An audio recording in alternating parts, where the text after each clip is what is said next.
बिस्मिल्लाहिर्रहमानिर्रहीम। मैं अपने तमाम प्रिंट मीडिया और इलेक्ट्रॉनिक मीडिया के दोस्तों का शुक्रिया अदा करता हूँ।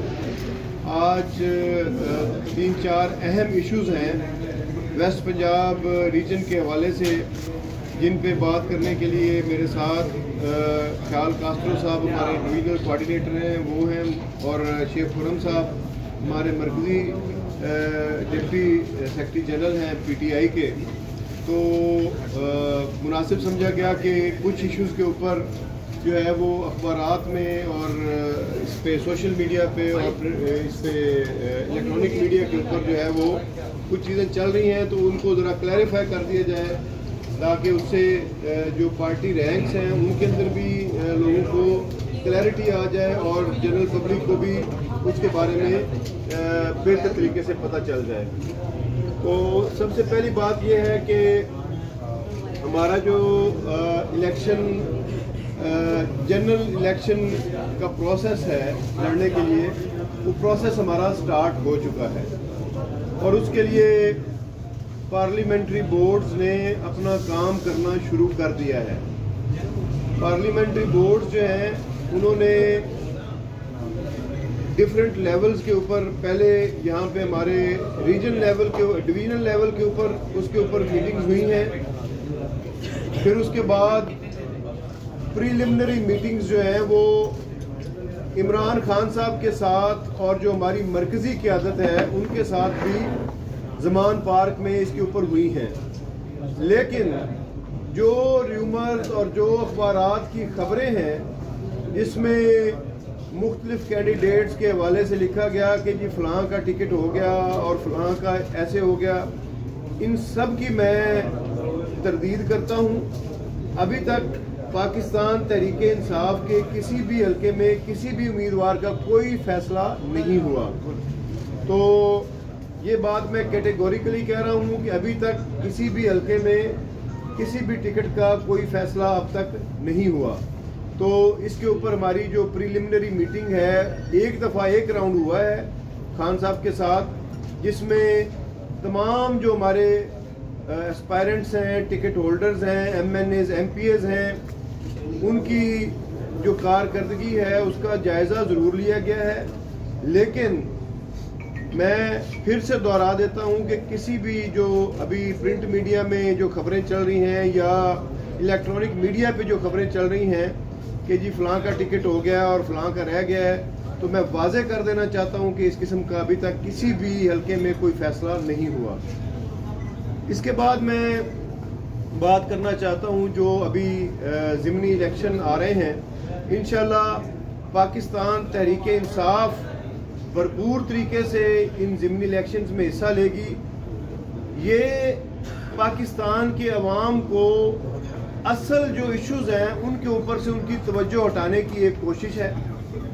पाकिस्तान के लोग इस वक्त मुल्क में जनरल इलेक्शन मांग रहे हैं। एक तरफ हमारे जो फॉरेन एक्सचेंज रिजर्व्स हैं वो $3 बिलियन से नीचे आ चुके हुए हैं, और जो कंटेनर जिस वक्त पाकिस्तान के पोर्ट पे आ चुके हुए हैं वो कोई $5.5 बिलियन से ज़्यादा अमाउंट के हैं।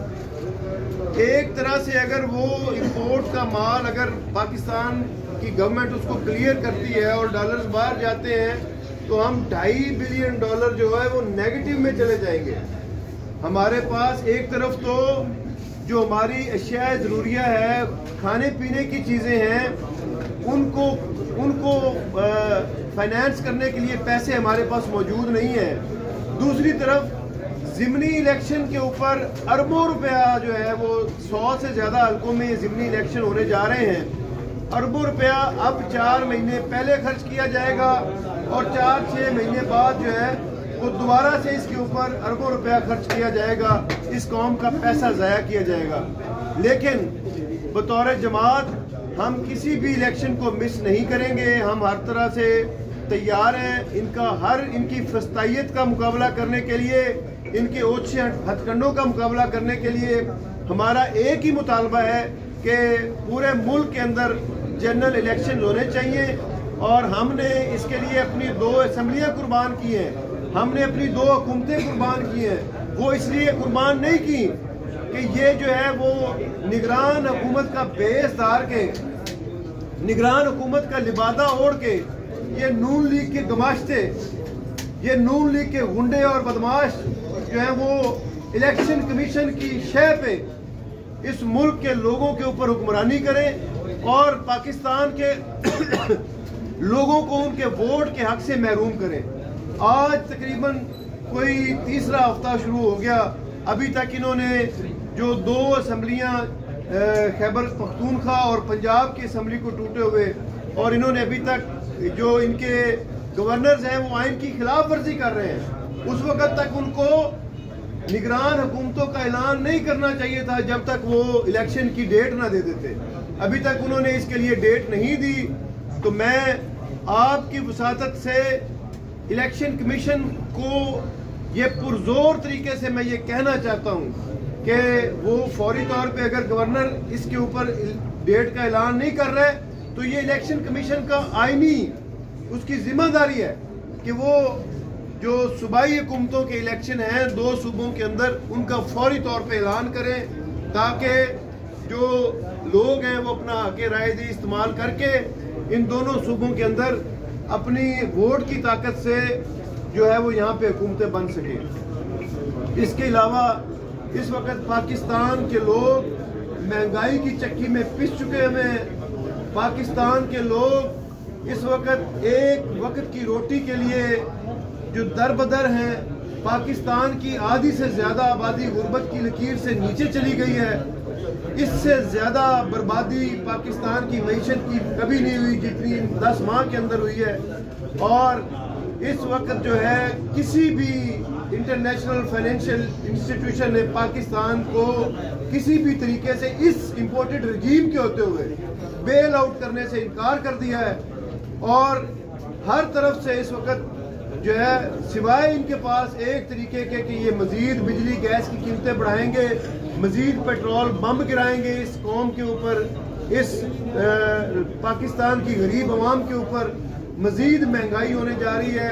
ऐसी महंगाई का फिर तूफान इस महीने के आखिर में या अगले 10-15 दिनों में आने वाला है कि जिसको पाकिस्तान के लोगों के लिए बर्दाश्त करना बहुत मुश्किल हो जाएगा और ये मुल्क खाना जंगी का शिकार हो जाएगा।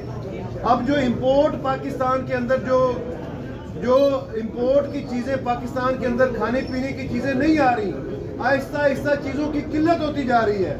और पाकिस्तान उस डगर पे है कि यानी जो श्रीलंका में हुआ आज से थोड़ा अर्सा पहले वही कुछ पाकिस्तान में होने जा रहा है। तो मैं मुख्तलिफ हलकों से कहता हूँ खुदारा पाकिस्तान को खाना जंगी से बचाने के लिए वो अपना रोल अदा करें। आज़ादाना मुनसिफाना इलेक्शन प्री रिक्विजिट है इस मुल्क की इकोनॉमी को संभालने देने के लिए। जब तक इस मुल्क में आज़ादाना मुनसिफाना जनरल इलेक्शंस नहीं होंगे, ना कोई इन्वेस्टर आएगा, ना कोई इकोनॉमिक एक्टिविटी होगी इस मुल्क के अंदर। डॉलर कहां से कहां चला गया, यानी पिछले 2 हफ्ते के अंदर डॉलर जहां पे चला गया है, पाकिस्तान की तारीख में कोई मिसाल नहीं मिलती कि इतनी तेजी से जो है वो डॉलर ऊपर गया हो। अब वो इसहाक डॉलर कहां है जो कहता था कि मेरे आने से ही डॉलर नीचे चला जाएगा।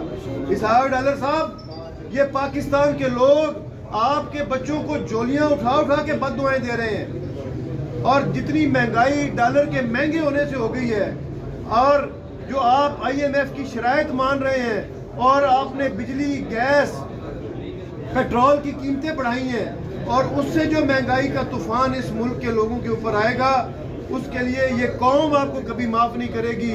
और वो दिन दूर नहीं है कि अगर इस मुल्क में जनरल इलेक्शन करा के एक मुंतखब हुकूमत को अगर इक़्तिदार ना दिया गया तो फिर तबाही और बर्बादी और लोग खाना जंगी की तरफ निकलेंगे, तो फिर आपके घर महफूज नहीं रहेंगे। तो मेरी आपके वसातत से मुक़्तदर हलकों से मैं ये कहना चाहता हूँ कि सब लोग होश के नाखून लें और इस मुल्क को हम जो इस वक्त KPK की सूरत हाल है वो भी इस वक्त सेंसिटिव है। अमन व अमान के हवाले से भी वहाँ पे जो हमारे भाई शहीद हुए, हम उनके दर्जात की बुलंदी के लिए दुआ करते हैं। और ये जो हमारे क्वार्टर्स इन चीज़ों को देख रहे हैं उनसे मुतालबा करते हैं कि वो इन चीज़ों के ऊपर फोकस करें और दहशतगर्दी को इस मुल्क से ख़त्म करने के लिए हकीकी तौर पे इक़दाम उठाए जाएं, और वो उसी वक्त हो सकता है जब अवाम की नुमाइंदा हुकूमत इस मुल्क के अंदर होगी। अब मैं कास्त्रो साहब से कहूँगा कि वो इसके ऊपर बात करें।